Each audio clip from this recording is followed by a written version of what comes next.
Bro shooting shooting നമ്മൾ എന്ത് ചെയ്യാൻ പോണ്? നമ്മൾ അപ്പൽ പിടിക്കാൻ പോണോ?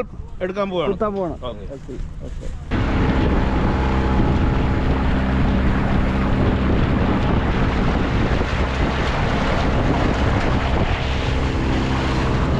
പറയാനില്ല.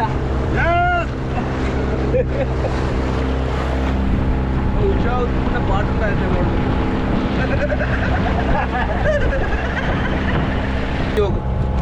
ഈന്തപ്പഴം തേങ്ങ മിക്സ് ഒന്ന് കഴിച്ചു നോക്കും. അപ്പോൾ നമ്മുടെ ഇന്നത്തെ യാത്ര എന്താണെന്ന് വെച്ച് കഴിഞ്ഞാൽ നീരാളി പിടുത്തത്തിനാണ്. അപ്പോൾ ഈ ഇക്ക അത്യാവശ്യം നല്ല രീതിയിൽ നീരാളിനെയൊക്കെ പിടിക്കുന്ന ഒരാളാണ്. സീസൺ പ്രോയാണെന്ന് വേണമെങ്കിൽ പറയാം. അപ്പോൾ ഇതുപോലെ മേളിലൂടെ നീന്തി പോയിട്ട് ചെറിയ ചെറിയ പൊത്തുകളുടെ ഇടയിൽ ഇങ്ങനെ നോക്കും നീരാളി ഇരിക്കുന്നുണ്ടോ ഇല്ലയോ എന്നൊക്കെ. അപ്പോൾ കിട്ടിക്കഴിഞ്ഞാൽ അപ്പോൾ തന്നെ ചെറിയ ചെറിയ കോലും കമ്പിയൊക്കെ ആയിട്ട് അതിൻ്റെ കൈകളൊക്കെ ജാം ചെയ്ത് പതിയെ അതിന് പുറത്തേക്ക് കൊണ്ടുവരുന്ന രീതിയാണ് ഇവർ സാധാരണ ഫോളോ ചെയ്യുന്നത്. ഫുൾ വീഡിയോ നമ്മൾ അടുത്ത് തന്നെ അപ്ലോഡ് ചെയ്യുന്നതായിരിക്കും. അപ്പോൾ ഫോളോ ചെയ്യാൻ മറക്കല്ലേ.